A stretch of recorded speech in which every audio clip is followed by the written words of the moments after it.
Kia ora katoa. Welcome back to Stuff That Matters Now, the podcast that's been on sabbatical for a bit over 6 months now. And this year, as always, I was going to sit down with Rod, normally in January, to record our State of the Nation conversation and to dig into Rod's views. And January came and went, and so did February, and so I finally got a chance to sit down with him in March. And not knowing that it would be just a few short days before he tragically died, and I feel so many mixed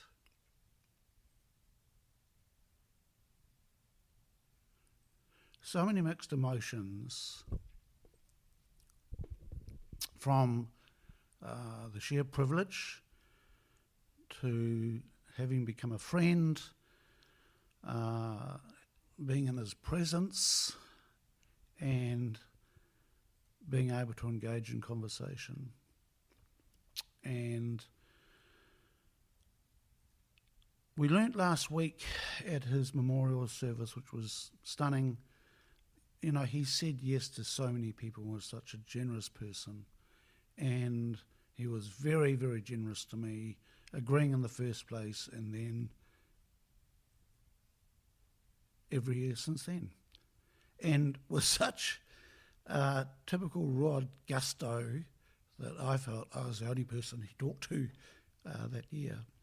So I really hope this last conversation I had with Rod does justice to the wonderful man who I will remember always, and it was a huge privilege to be in his presence, to be able to glean his wonderful in-depth knowledge, and I'll be forever grateful for that.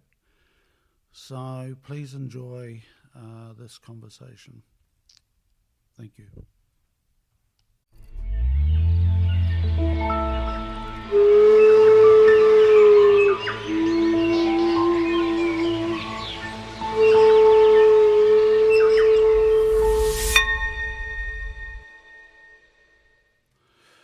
Welcome back, everybody, to the beginning of this podcast series, number whatever it is.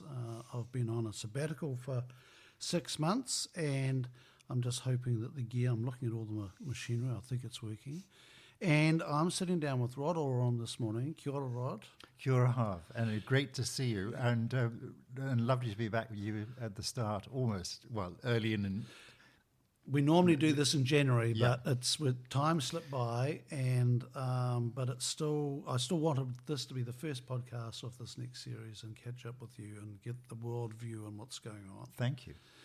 And thinking back 12 months ago, Jacinda Ardern had just resigned as Prime Minister, and boy, have we had a lot of change since then. It's been phenomenal.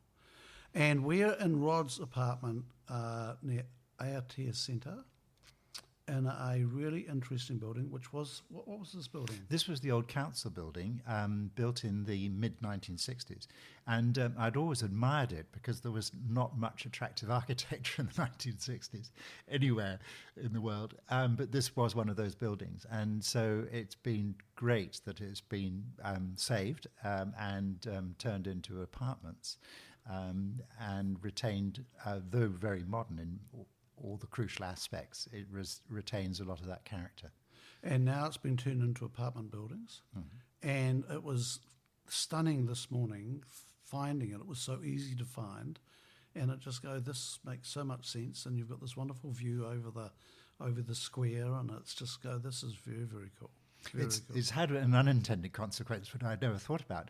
In our old house in Mission Bay, I looked out over the back garden, and a kingfisher would perch regularly around about 11 o'clock in the morning on the power line going down the right of way, and it was very lovely. And I didn't feel detached from the world. But here, I sit in my office here in the apartment, and I'm looking out over Aotea Square and Queen Street. and over to the university in Albert Park.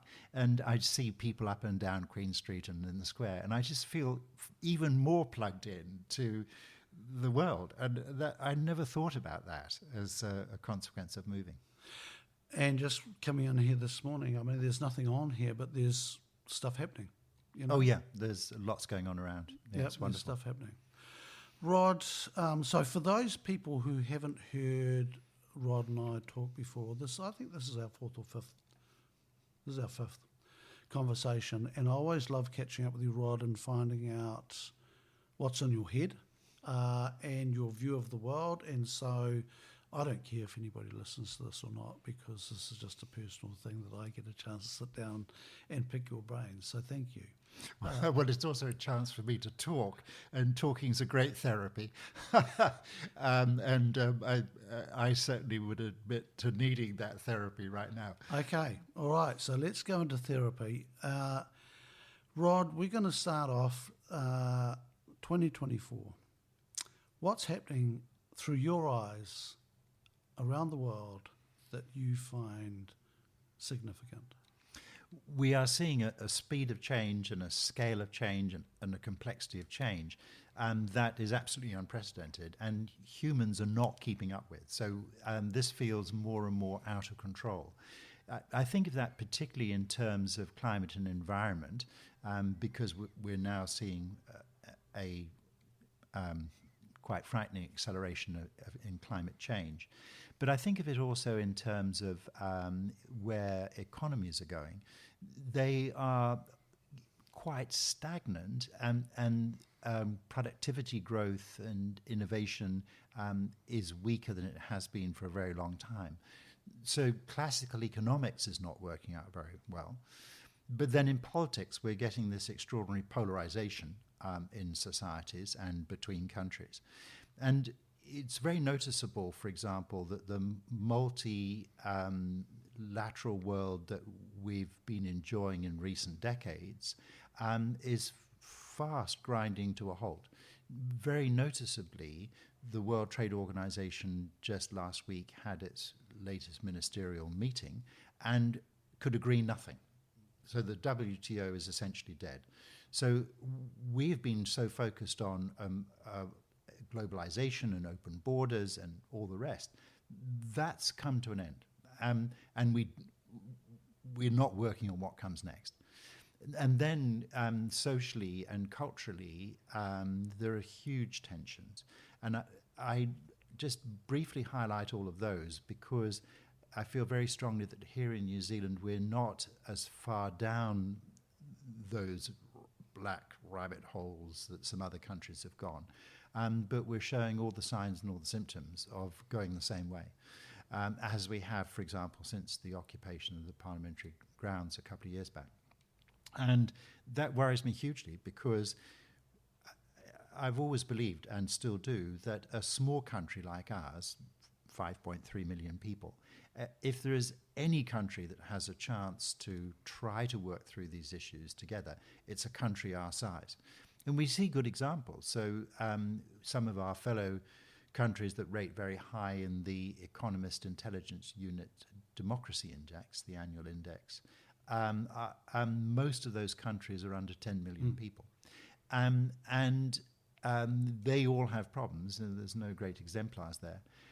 But I feel incredibly strongly that we need to find some very different ways of doing politics, doing business, engaging with the living earth, the environment and climate, in order to make sure that we are speeding up what we do, how we respond, but in ways far more effective than we are now. So that's my sort of sense of the world and the challenge for us here in Aotearoa, New Zealand. Rod, it's interesting watching China at the moment. It seems to be regressing or closing its borders. And are they trying to become more self-sufficient, or what's going on there? it is very central to that thesis about the end of a globalized world, and now we have moved very rapidly to a multipolar world. Obviously, China being one pole, and the US weak and fractured, and in many ways being the other major pole. And so China is trying to assert its newfound power and sense of place in the world. But at the same time, its economy is slowing down. The rate of growth is slowing down very dramatically. I never expected, as a business journalist, to be seeing the sort of data I'm seeing now, which is net foreign direct investment in China has essentially fallen to zero just in the last few years, from very high levels before.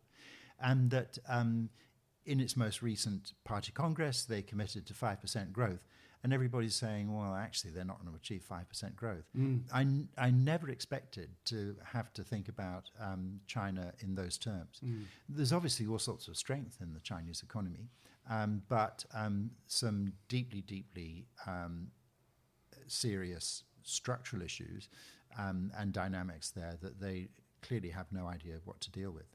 So China, and I haven't been to China in recent years, and I hope to go back later on this year. I'm very eager to go to try to to try and pursue some of those issues firsthand, because we need China to be more confident. President Xi, in that recent party congress, never spoke, and insofar as there were any messages, it was all about it was all about defense and diplomatically China's role in the world. It was a very defensive view of the country and where it was heading. Rod, I don't know. I know very little about China. I read a really interesting book about its history. Its title was 1422 or something like 14. I can't remember. And it was all about confidence, and it was about China were ruling the trade around the world at that point. They weren't trading with Europe because they were too backwards, but they were trading, substantially in other parts of the world. And they had built a city out of teak, and they were holding a big trade fair and bringing everybody there, and it got hit by lightning, and it burnt to the ground, and they lost confidence. They lost confidence, they lost face, and they closed their borders. Oh, what an extraordinary story. And I hope that story is correct, but it was written by not a historian, he was a Scottish sea captain, he'd been studying this phase. Anyway, I thought that was really interesting that they from that point, they had lost face, lost confidence, and so they shut themselves off. Now there is a lot of confidence, but there's an interesting parallel there. There's been a very marked shift in just the last few years of Chinese trade away from developed countries into developing countries, almost in anticipation of, for example, a second Trump term, where there could be some quite stringent trade barriers to China, and there is a confidence there in China, but it seems to be a narrower view, not a bigger vision that's been driving them in past decades, in which they've achieved enormous things.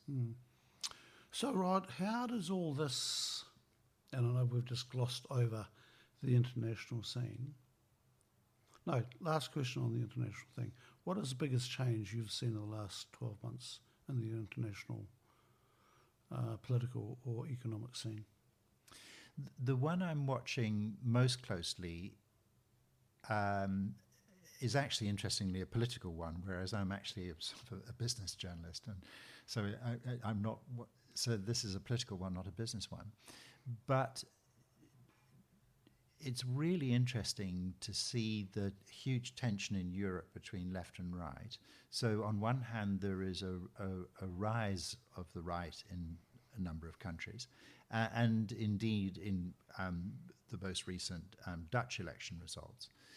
And yet there are real efforts to still try to stitch together coalitions. Obviously, the Dutch currently is the biggest example of that, as to trying to make, there's not much, sorry, I'll finish the thought there, trying to make government work where there is a wider view, a wider cross-section of parties in that coalition. And so in other words, the theme there is about how do people who would sort of identify as left or right actually find some common ground to work on. Because I'll come back to that point in New Zealand, because I think that's fundamental to us. But I think that's the thing that I'm watching most carefully, because if this works, it's the most hopeful. It's very hopeful. But if it doesn't work, we are just going to be spiraling down into greater polarization. Okay. So then we come back to New Zealand. 2024, we've got a new government. We've got the climate change thing doesn't seem to be abating, although some people are more convinced now that it doesn't exist. And we've got an economy that is trying to find its feet. So, where do you want to start with that subject? Taking a deep breath first. There's always an uncertain period as we change government, and in some ways perhaps that's no different from past times. But I'm putting together two things, a number of things here. The first one is Labour was clearly struggling to deal with really complex issues, with, for example, reforms of the RMA. They eventually got there, and it took heroic efforts by not just the government, but quite widely across the political spectrum, and big input from business and all the rest. That's been a heroic effort over recent years. And we finally got two of the bills of the three that were supposed to be coming. The Natural and Built Environment Act, and then the Spatial Act as well. But the way Labour was trying to run the government, and the way politics was working in New Zealand, they didn't succeed on nearly as much as they needed to, and a lot of frustration built up. So now we have a government with a very simplistic view that it's all about getting things done, and it's not just the 100-day plan, but it's then the quarterly report. I think the Prime Minister uses the term about chunking up actions, and that somehow this then builds into something strategically effective and powerful. But one of the big lessons from business is quarterly reporting, which horribly dogged particularly American companies for a very long time, and still has far too much influence, is absolute anathema. It is absolutely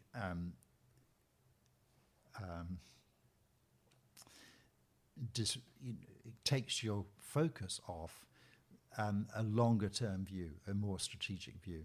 And so we've got a government that's just ticking off lists of things to do. Those lists are very easy to devise, particularly when they consist mostly of biffing things that have changed, and adding things that you wanted to do in the past and never got round to, or that you had done but the last mob changed that. So those lists are very easy to dream up.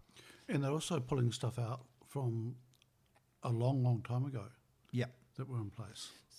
And we are, astonishingly, we are still arguing over the same issues. Sorry, this is a bit black and white, and I'll offer it a bit more nuanced in a moment. We're still arguing over essentially the same issues about productivity, about growth, and about development, and all this kind of stuff, that we have been for decades. And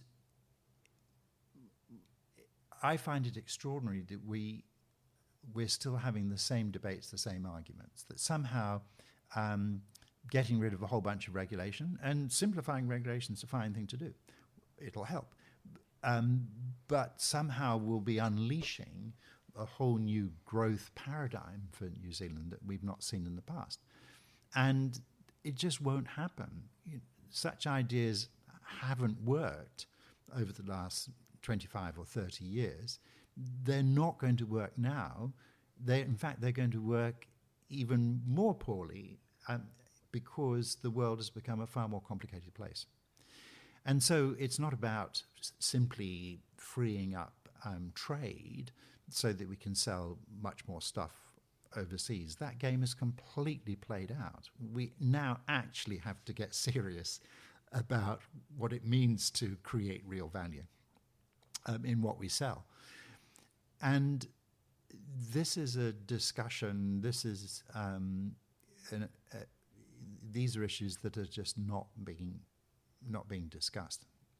And that's my big worry, and therefore I'm spending quite a lot of time trying to think through, talking to people about, well, how do we change that? How do we have a different kind of conversation, a different kind of politics, a different kind of exploration of what, and sense of excitement about the future, rather than a kind of a circling the wagons to get back to where we were sense of the future. And I have no idea what the answers to those are, but that's what I'm spending a lot of time on. Rod, you and I have been around a few years now. When I first voted, Muldoon was in power. I think that's true. Certainly there for the second one. I'm seeing stuff from that far back coming back and being introduced. It feels to me like we are back in the 80s with some of the rhetoric coming out from some of the politicians. It's a fascinating combination because we're seeing the same individuals expressing views that you could consider Muldoonish in many respects, but at the same time Rogernomics-ish at the same time. And it's kind of like if you put those two failed things together, somehow you've magically got something that works. And that isn't going to happen. Yeah. And look, to the listeners, I'm sorry this is not a more upbeat beat. We did prepare beforehand, but this podcast does need to be realistic. This is where I kind of, to borrow from my petrolhead youth, this is where I do a screech. I reach down to the floor and do a screeching handbrake turn here to swing this around 180 degrees with a cloud of dust and gravel and everything else. I used to do that kind of stuff. Because, yes, we need to focus on those things. We need to take stock of all that. But that's only the beginning. What then flows from that is an even greater sense of creativity and excitement and ambition about what needs to happen. So this is kind of like the very best time to be upbeat. And it's easy for me to sit here and suddenly say that. And, day by day, hour by hour, I feel as I have to keep reminding myself of that to energize, to make sure I keep my energy, to keep my sense of purpose, to keep a sense of, restless creativity about, where do the answers lie? Who are the people? What are people up to? How can we make this work? So that's my upbeat message. Never has it been so important to really grasp this and run with it. As hard as that all is, it's also exciting. And the one of the things that I'm really interested in is this movement around citizenship and citizens getting on and doing things, and regardless of what the government, and it helps a whole lot when the government has got creating a wind at your back, does make a big difference. But in collective intelligence and the Edmund Hillary Fellowship, you and I see some wonderful things that people are actually bringing to fruition. Absolutely. And, shout out to Kim Aitken with Trust House, for example, is introducing a whole new way of building, which is going to revolutionise the building industry, regardless of who's in power. This will mean building houses that are cheaper, will last longer, built more quickly, can be built by communities, don't need heating and don't need cooling. And it's a really, really just a very clever thing. And it's taken so much effort to bring to fruition, because I've realised good ideas, the system doesn't like new smart ideas, because the whole thing has got to adapt to that. Yep. And that's been a really interesting realisation. And that's not political, that's just the systems that are there to deliver what we've already got. And so to bring in something that is radically different, the system doesn't want that, and we'll push back on that. I'm with you all the way on that. And for me, the most illuminating, the most formative sort of single thing I saw last year was the Citizens' Assembly that Watercare ran here in Auckland to work out or to get a decision from that Citizens' Assembly as to where the next source of water, drinking water, would come from for Tamaki Makaurau, for Auckland.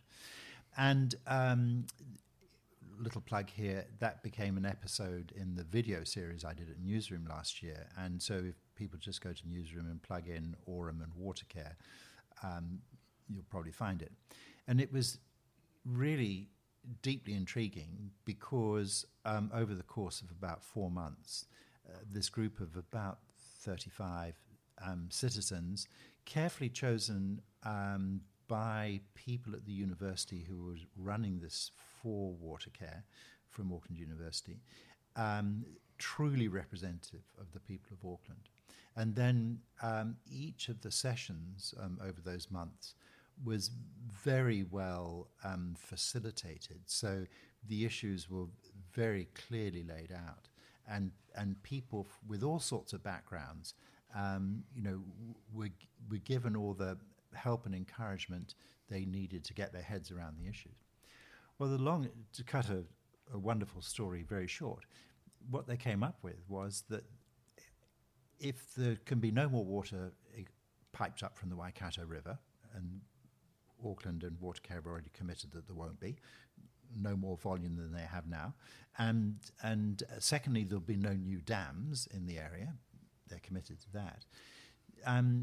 You could do desalination, but it's very capital intensive, very energy intensive, and it has considerable problems about how do you put that now more briny, salty water back into the sea.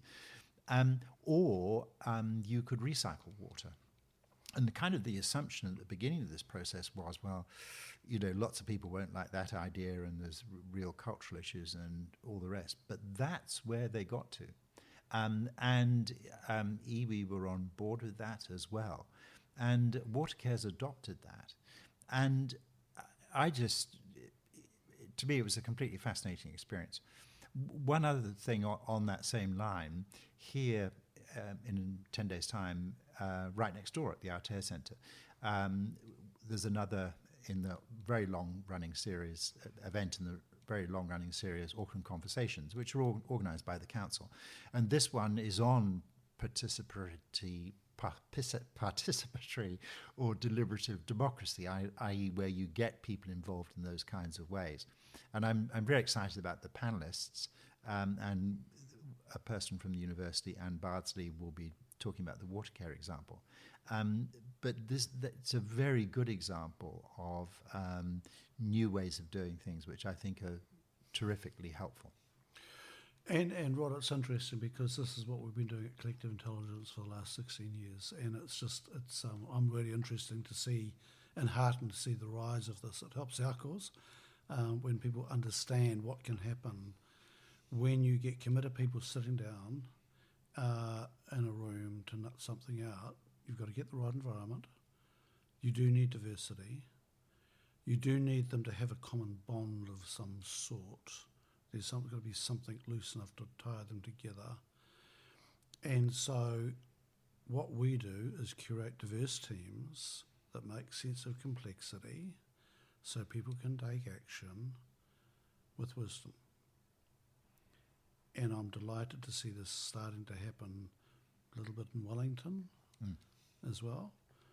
And the other smaller councils are noticing this and seeing this. And I think that methodology, because it's an Indigenous methodology, is starting to gain some momentum. And I'm really excited by that. Oh, me too.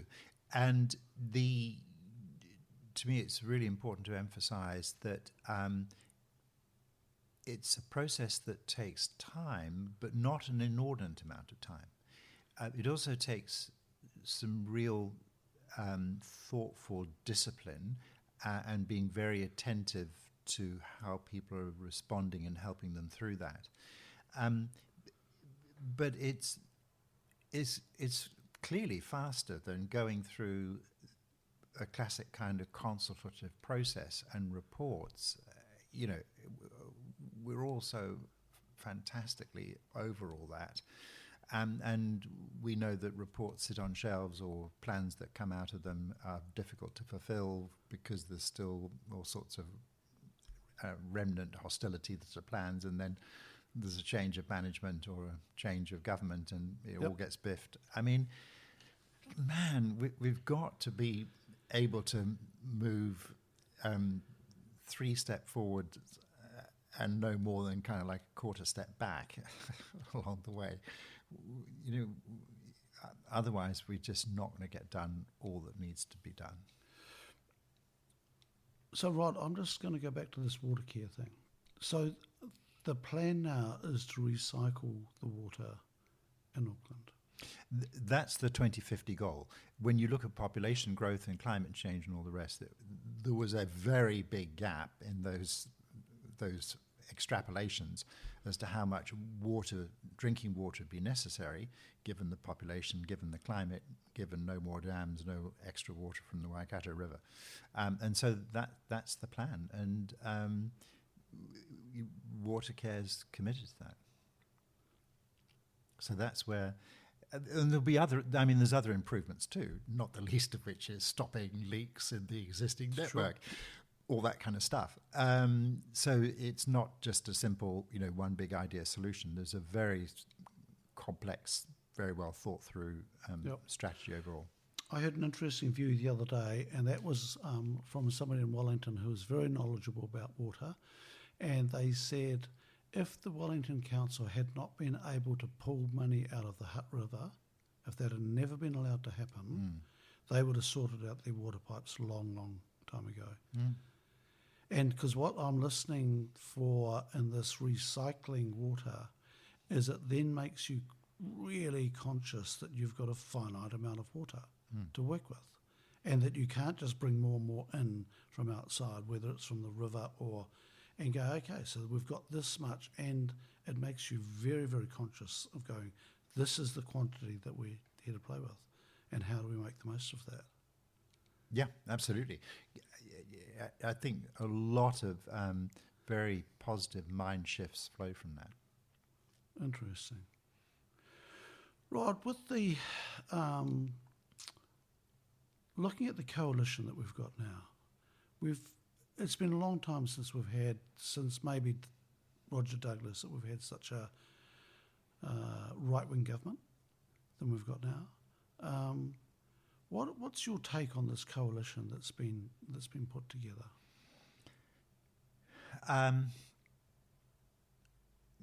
There are a number of key points for me. The first one is we're still only some 26 years or so into MMP, the first election obviously being 96. We're still, our political culture is still evolving about how to do coalitions.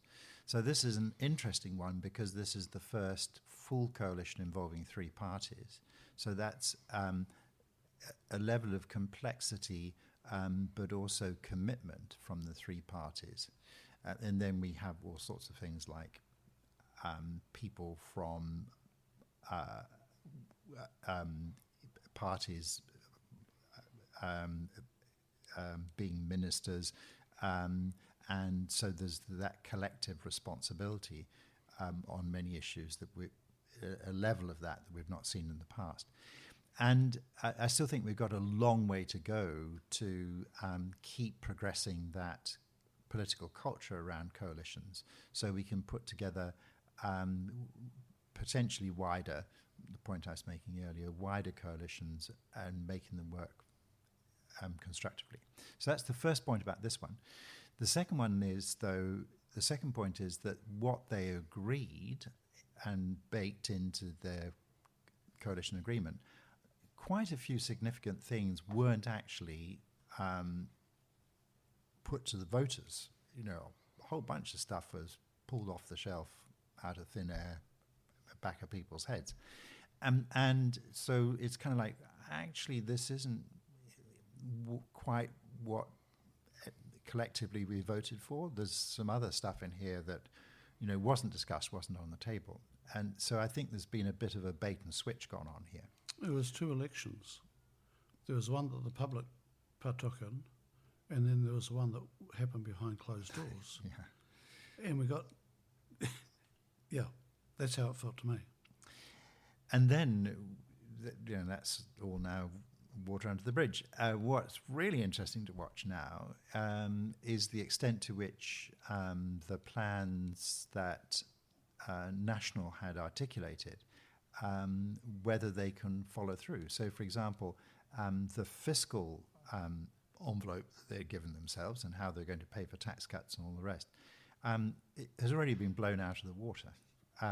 First of all, they were going to raid the money from the emissions trading scheme for tax cuts, which is not what that was designed to do. But because the ETS is now a shambles and there's been no auctions for the past year, and the Climate Change Commission just yesterday made it very clear there are far, far more units than can ever be auctioned if we're going to have a sensible carbon price that actually changes anything. And I think the government is really going to struggle with that. So the idea of getting any money from carbon, from ETS auctions in the foreseeable future is not, seems a bit doubtful. And then on top of that, weirdly, the new government fast-forwarded the return of interest deductibility for landlords, which has punched another $800 million hole in the finances. So it literally, kind of week by week, the case that they made as to how they're going to pay for tax cuts is completely falling apart. What they're doing also at the same time is saying pretty much everything that the previous government did was a disaster, and it's a huge mess, and the books were a shambles and all the rest. Well, no, we have one of the best, I would argue, the best Budget Responsibility Act, if you like, in the world. There is great clarity there. And these sort of accusations that National was throwing at Labour in terms of fiscal cliffs and unfunded, no, they were just doing what governments have been doing in a very transparent way. You make long-term commitments, but you don't identify exactly where all that money is going to come from. You can't, because the state of the economy and all sorts of other factors are in play. So, but having raised that spectre that the previous government was such a disaster and there's so much that we have to fix, they've kind of overloaded themselves. They should have been a bit more selective about the things that really weren't that really were broken and really hadn't been fixed, and just work on those rather than. And I'll give you another example. Here's another small example: regional fuel tax here in Auckland.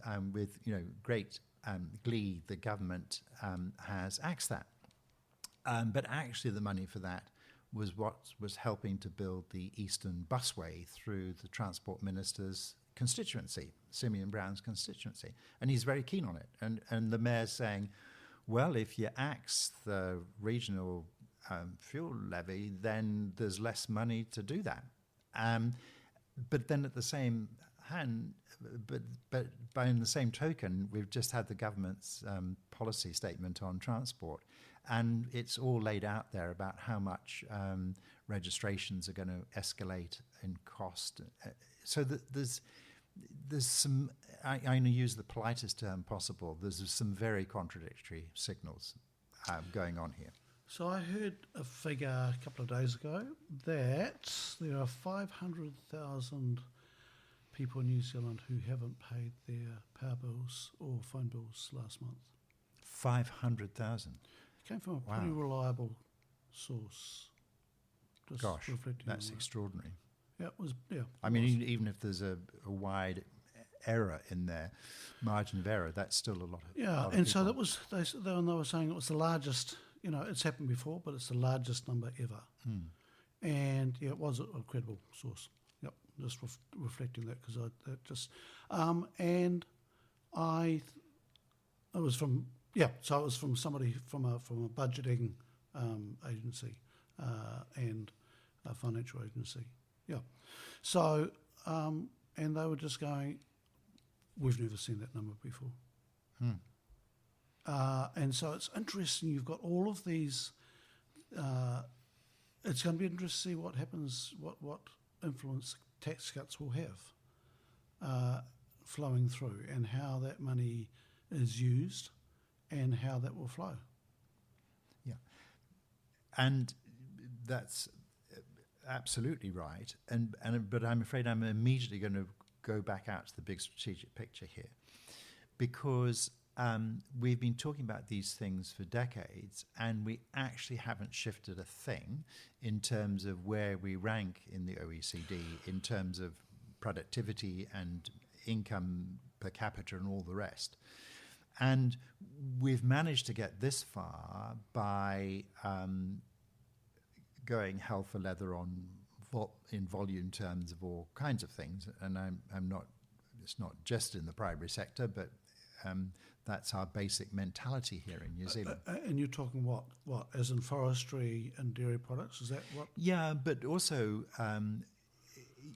it's endemic across the economy. So employers are really excited, some employers are really excited about how many immigrants they can get in here and have that big inflow of people in order to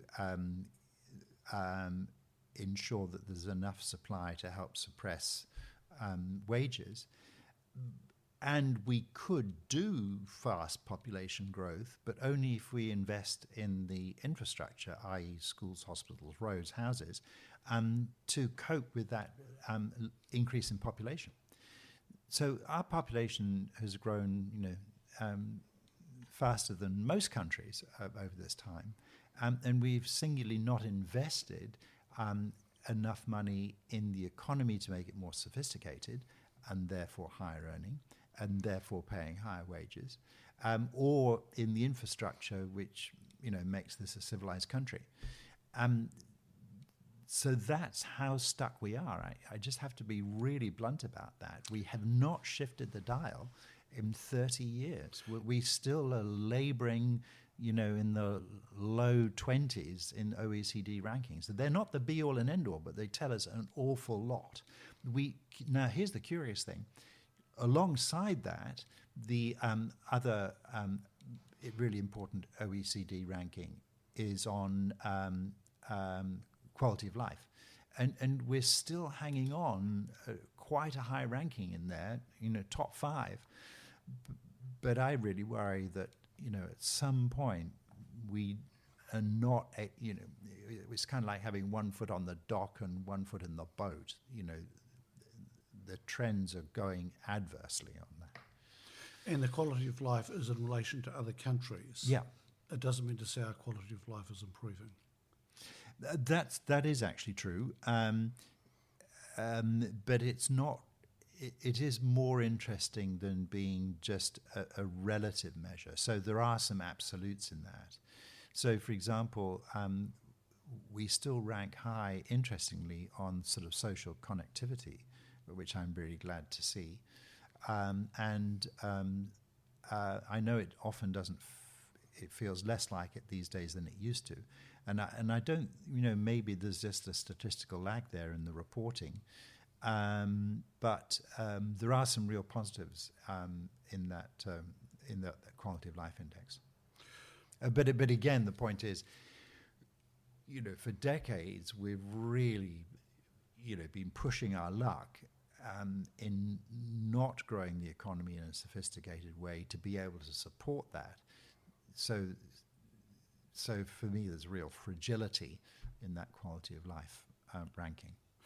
So it was something when we first set up this conversation, you wanted to talk about your frustration over multiple governments from both sides that we haven't shifted that dial. Yep. Yep. Oh, I'm not picking on right of centre parties, left of centre, the same thing. Yeah. What would shift it? What needs to happen to shift it?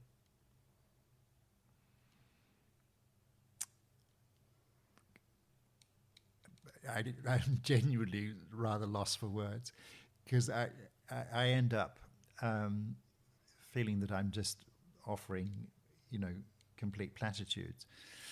I think for me the starting point is just a dose of realism, and trying to step out of our, take off our particular political lenses or shade of glasses we're wearing, and just trying to be really honest with each other about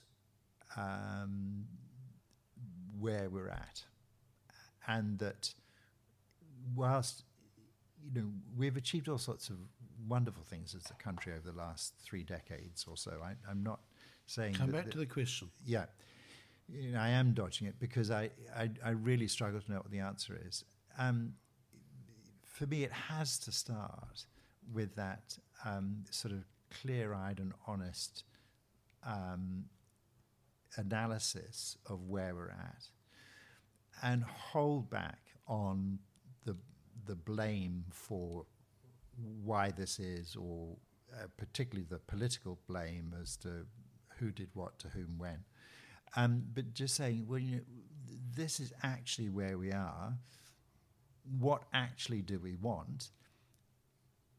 Please don't start this conversation with just trotting out a whole bunch of stuff that we've talked about for a long time and we've either not done or done inadequately and it hasn't shifted the dial. We really need we need that basic level.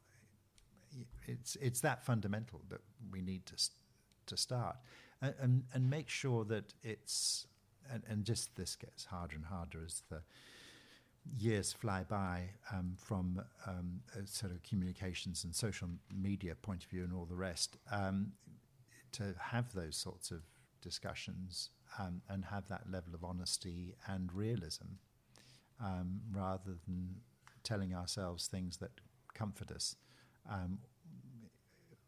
or maybe just sort of embolden us by making us furious.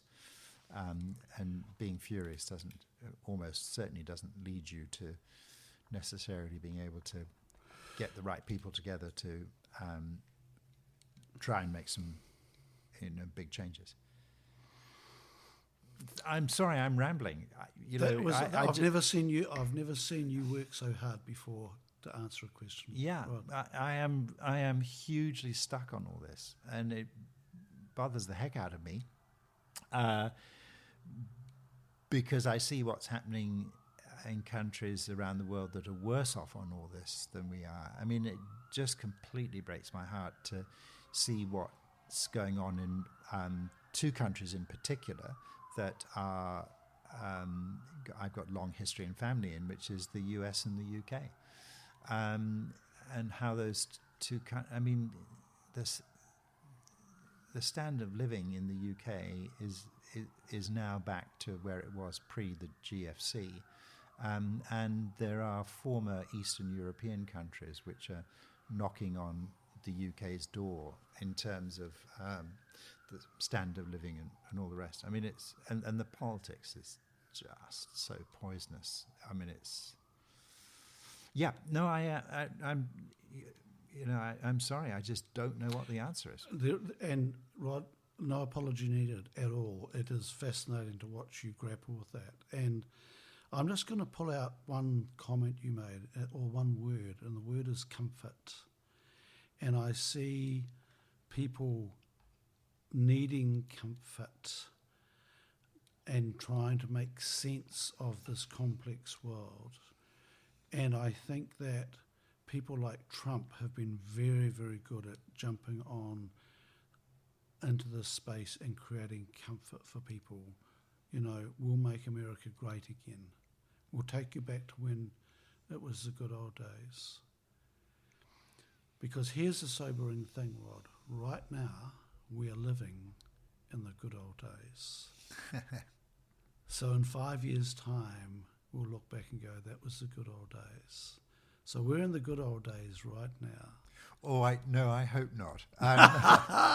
Well, I hope that we'll look back in 5 years' time and say, we dodged that bullet. Okay, look, so we actually have moved on. Okay, so and you're talking about the realism and facing up to our reality, and so if people are seeking comfort, it's very hard to sit them down and go, this is where we are now, if people are seeking comfort.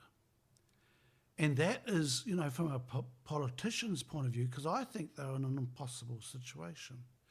And if I look at what Winston Peters is doing, he's just looking to appeal to maybe 4, 5, 6% of the population. That's all he needs to do. He doesn't need to.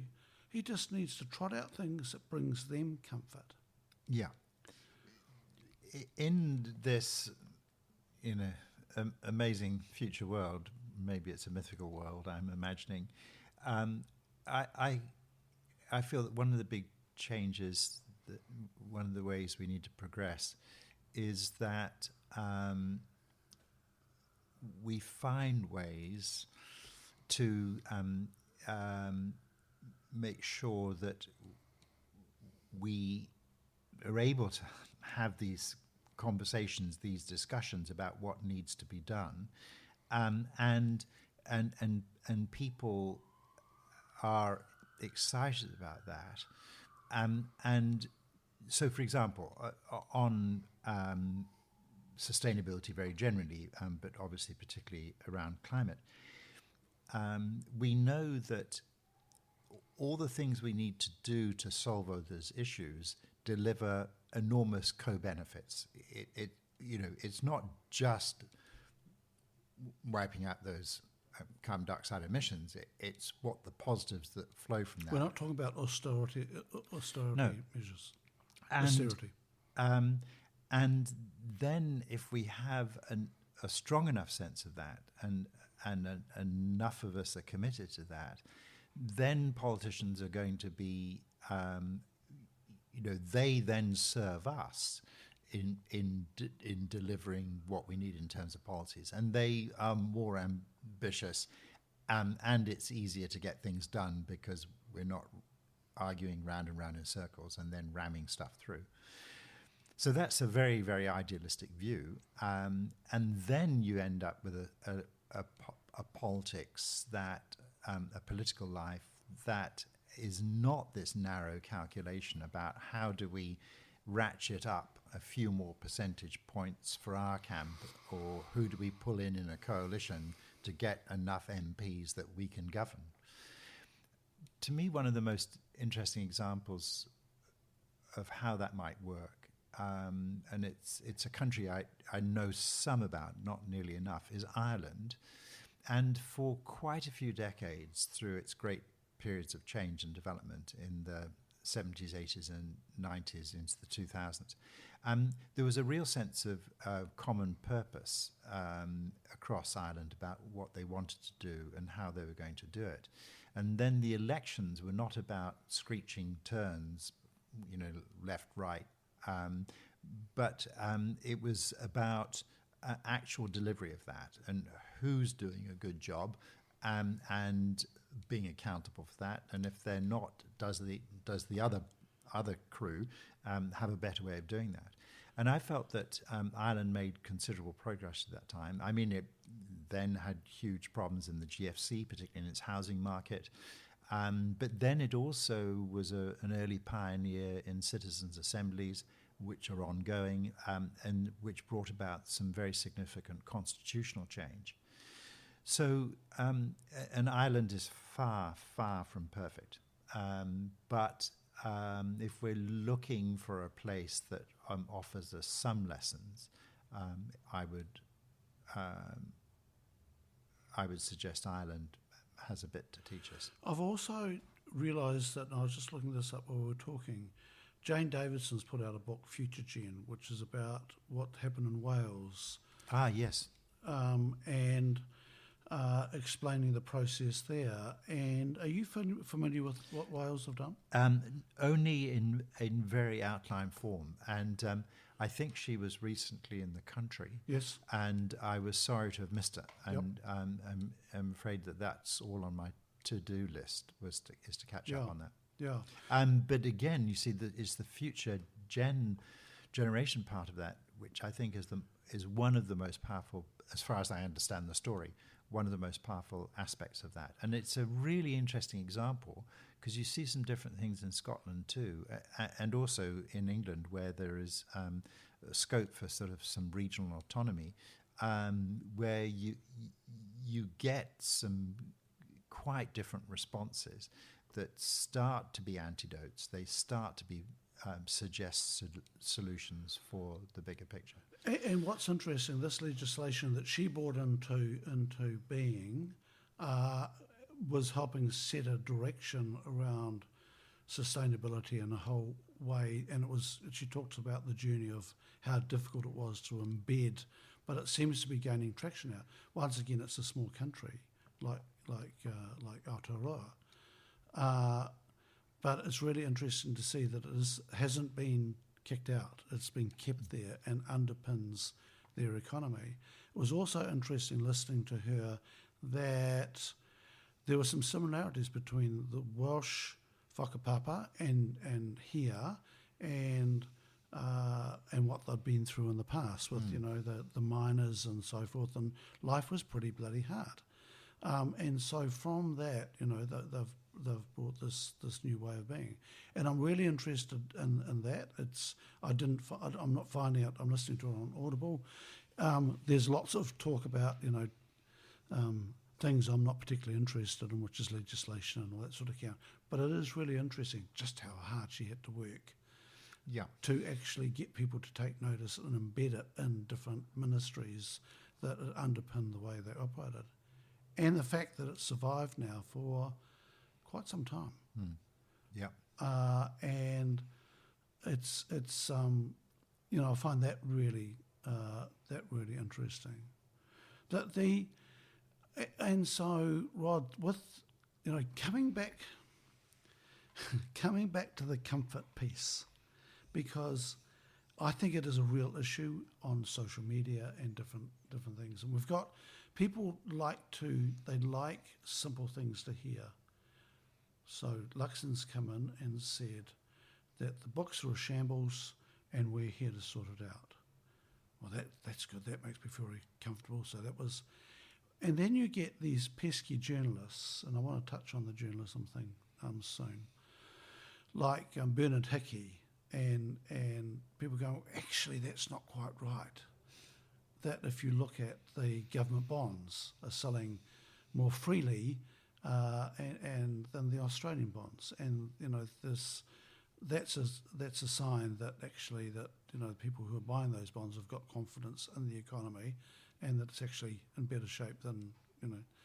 But it's really interesting that politicians, I think, are learning from the Trumps and so forth, and just coming up with very sound bites that make people feel comfortable that everything's okay.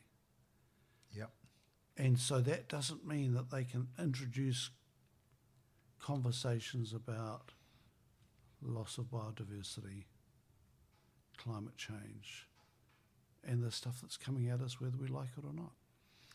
Yeah, absolutely. You can seek comfort in various ways, and I would consider that that's kind of a tranquilizer, although that's a poor analogy because some of those actions give people comfort because it rocks them up in various ways. That's what they want. But it is a drug, whereas the sort of comfort that I think is more wholesome, I can't believe I said that, is a view of the future which is perfectly realistic, but it's actually a better future, and it's lots of people benefit from that, and sorry, I'm being very simplistic here, but that's. I'll just speak for myself. That's the sort of comfort I want, that the sense that we are getting on top of the things we need to do. We are laying the foundations for genuine progress. That's what would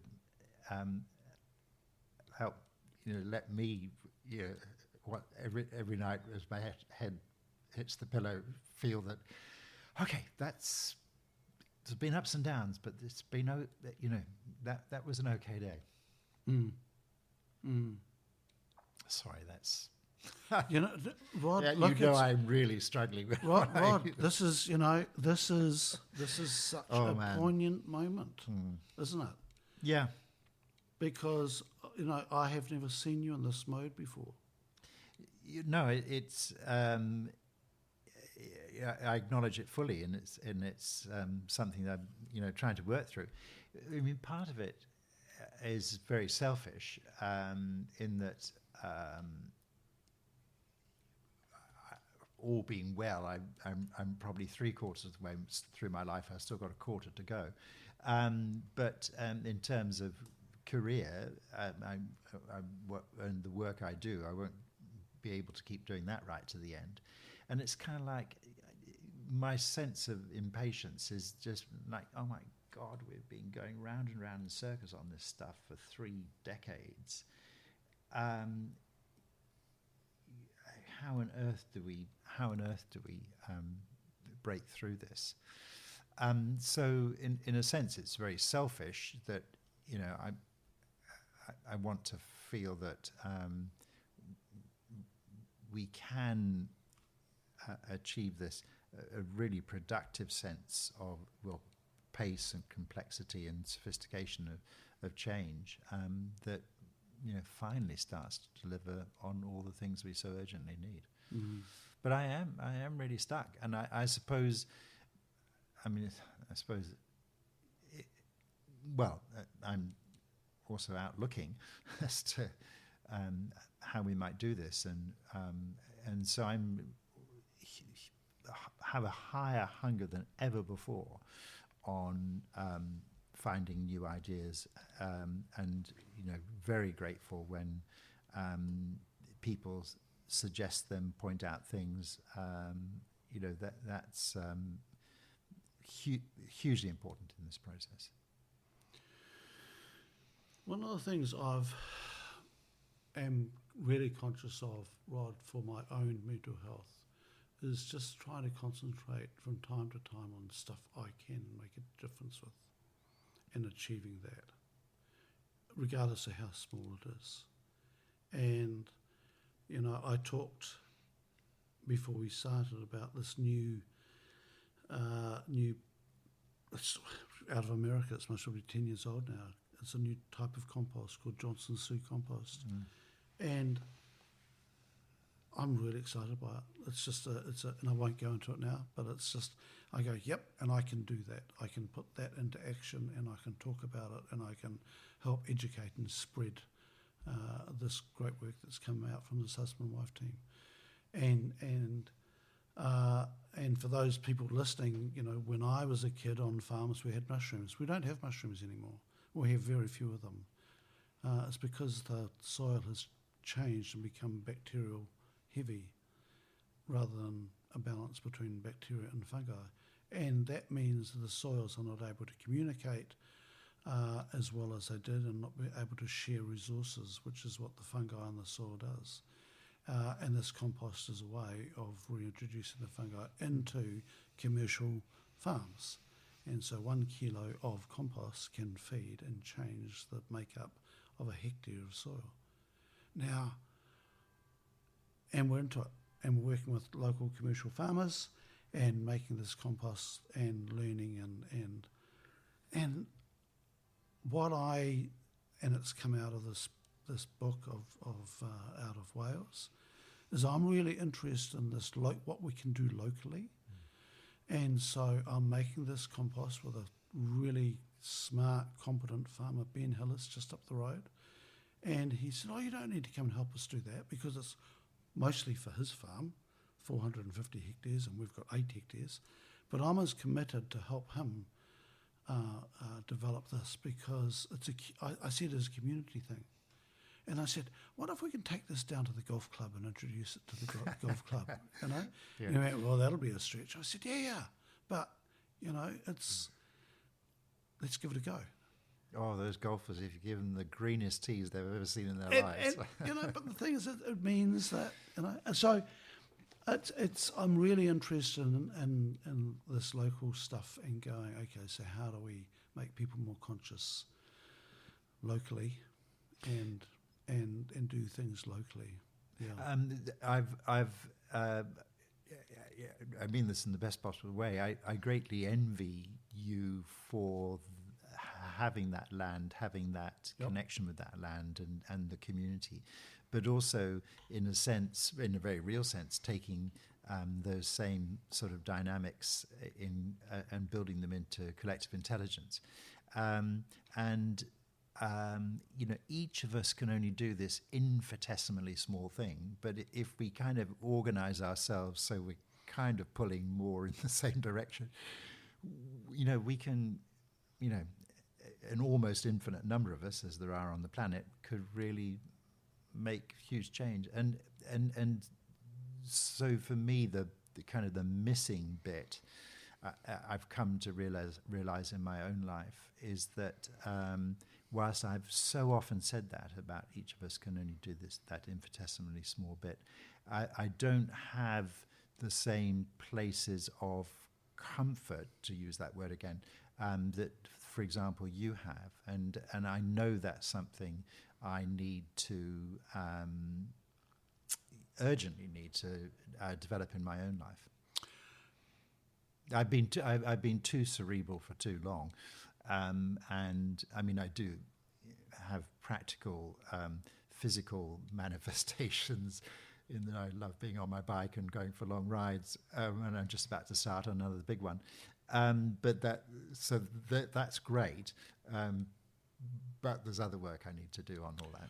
So my challenge back to you, Rod, is the work you did with water care. Oh, I was just the journalist. In fact, it was a really interesting situation because I had to listen to you. You were just the journalist. Yeah, no, I don't mean that in the least way demeaning. I'm just saying that was my particular role.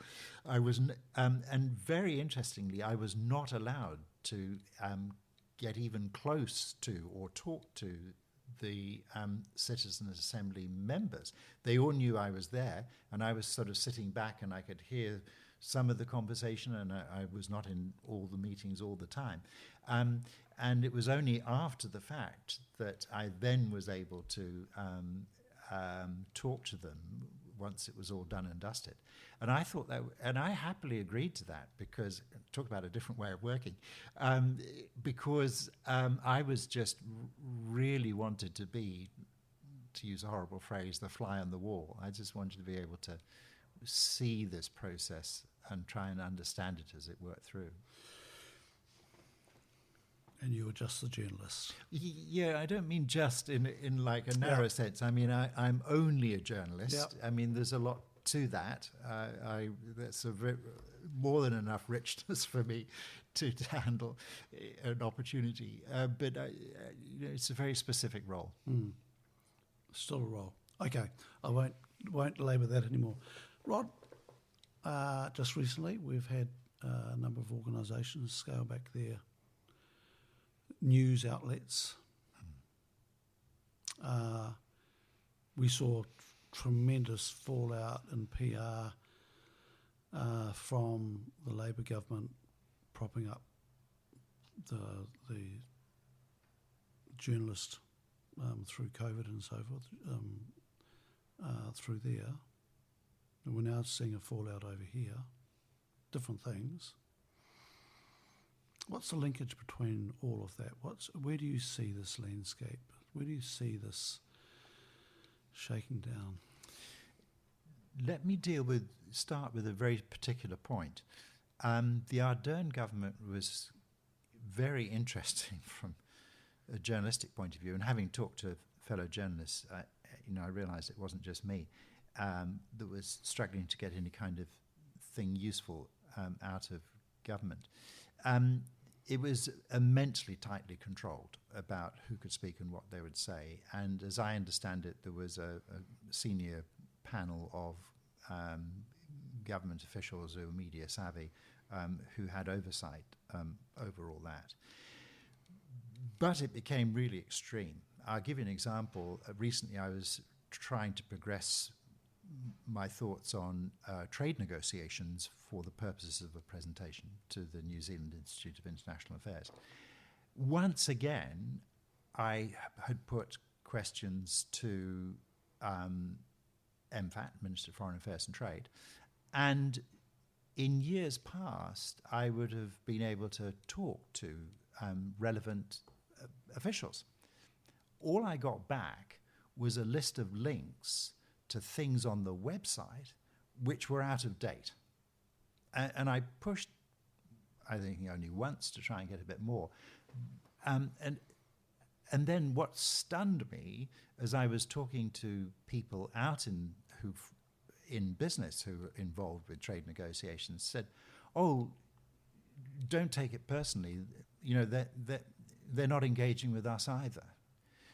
So that there is this extraordinary, I think, and I'm trying to blame social media, but I think this is an extraordinary view that's deeply embedded now, not just by in government, but by business and quite widely, that they can control the message through all sorts of media channels, and I'm not pleading a special case for journalists. What I am urging is people to realize that they, in believing they control the message, they are cutting themselves off from feedback, any kind of dialogue, that in any kind of interaction. It's such a stilted interaction that they have now that they lose touch with reality. I think that's what happened with the government. The past government is happening with this government. So what's the role of journalists in all this? Well, journalism has changed hugely as of around about June 15th this year. I will have been a journalist for 50 years. And although that first year was doing a master's in journalism, so I was in trade school, although I was actually writing for a local newspaper at the time. We'll forgive you that. For the first 2 or 3 decades, there was a career path. They were profitable businesses and all the rest. And that's all changed. I'm not lamenting that past. I'm lamenting the inability to create much of a substitute. There are some really encouraging examples around of doing journalism in a very different ways. I think what Bernard Hickey is doing with the Kaka as a Substack, and Substacks generally, are a very good example of the quality of analysis.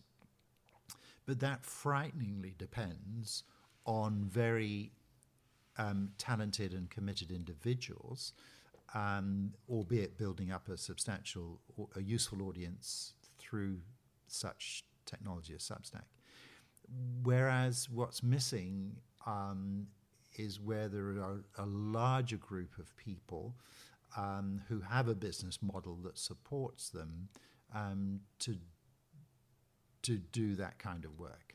And so we're in a really parlous state now with that, because, and it's particularly acute in a small country, it's very clear what a good media model, business model, stroke media model works when you have essentially an unlimited audience. So, I'm just in awe and envy of where the Financial Times, the Economist, the New York Times and such, and interestingly, the Guardian in its own way, have gone over recent years. I have real confidence that there will be good journalism still happening there. We can try and do similar things to that in terms of business model, journalism model here in New Zealand, but we're inherently such a small market. So it's an enormous challenge for us at Newsroom or for Spin-Off or for others.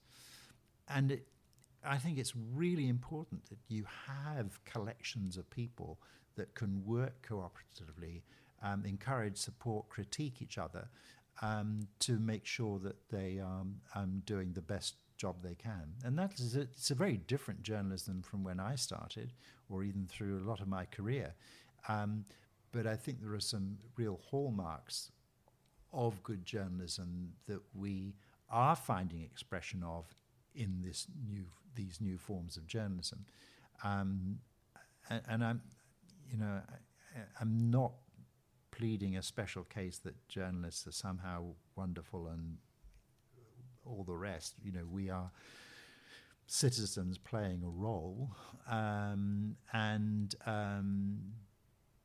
but we're really struggling to bring that minimum kind of scale and competence to the issues. And then going back to the comfort thing, compared to social media, where you can immerse yourself in a whole lot of stuff that you agree with. And, the algorithms are designed to feed you things that make you feel good. Yep. And they don't have to be true, and they don't have to be critiqued, and there's no standards involved there. And once again, this is another issue that I think we are facing, Rod, and it's and the role of curiosity, because it's a word that's used a lot, but actually people I don't think fully understand what curiosity means. To me, one of the key things is to go and look and read and things that you don't agree with. When you see a heading that doesn't make you feel comfortable, you don't agree with, go and read it. Yeah. And you talked about the rigour, and one of the things that rigour of interrogation is so important in any in any industry or profession. And, I look at the amount of robust conversation my wife as a doctor has with colleagues, and it is, I was going to use the word ruthless, that's not the right word, it is robust. Yeah, you're constantly saying, are you sure about that? What about this? That's a fabulous culture. And that people are saying, oh, actually, I hadn't thought about that. I am wrong. Thank you. I mean, all of those things seem so simple, but hard. It seems even harder than ever to do. Yeah, and it's going back. A lot of our work with collective intelligence is about that. Is about having that rigor, and you've got to be up for that. And you see people who are, and some people who aren't. And the word that came to mind when you were talking about the MFAT and so forth is a vacuum. As soon as there's a vacuum, all sorts of bad shit happens in that vacuum. And things will fall in there. Gossip and, misinformation, whole raft of things. So I think, from a society, I am really excited about the water care conversation. Right? That's been the highlight for me in this conversation. Also, watching you struggle. I'm sorry to say, that's good. is going. That's a reality, and bringing to life these,